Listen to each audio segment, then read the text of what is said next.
আজি আহি আছোঁ ইয়াৰ নলবাৰী ঘৰৰ পৰা গুৱাহাটীৰ ফালে আমি আজি আহিছোঁ ৰঙিয়া হৈ এনেকৈ হাৱৈ হৈ এনেকৈ আমি আহিবৰে নাই আমি হাজো হৈ আহোঁ আজি আহিলোঁ কিন্তু আমি ইয়াৰ ৰঙিয়া হৈ এতিয়া আমি ইয়াৰ চাংচাৰি পাম আৰু এয়া চাংচাৰিত আমাৰ লগত যোৱা ল'ৰাজনে ক'লে ইয়াত ভাল হোটেল এখন আছে কাৰণ যিহেতু ডাঙৰ সৰু ল'ৰাটোৱে ভাত খাই যোৱা নাই এয়া হোটেলখনত সোমালোঁ সঁচাকৈ হোটেলখন খুব বেষ্ট ডাঙৰ আজি প্ৰথম সোমালোঁ যিহেতু আমি এইফালেদি নাহোঁ সেইকাৰণে এইখন হোটেল আমাৰ চকুতো পৰা নাছিল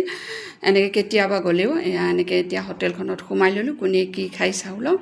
মই আচলতে ৰাতিপুৱা অকণমান ভাত খাই গৈছোঁ সেইকাৰণে মই খাম পৰঠা আৰু মোৰ ল'ৰাটোৱে সিয়ে ভাত খাম বুলি কৈ সি ৰাতিপুৱা ভাত খাই যোৱা নাই আৰু আমাৰ লগত যোৱা ল'ৰাজনে সিও চাহ মিঠাই খাম বুলি ক'লে কাৰণ সিও ভাত খাই গৈছে এতিয়া খাই আছোঁ টেষ্টি বেয়া নহয় খুব ভালে খাই খুবেই ভালেই লাগিল আৰু চব তাৰমানে মহিলা ইয়াৰ ৰিচিপশ্যনিষ্ট চব মহিলা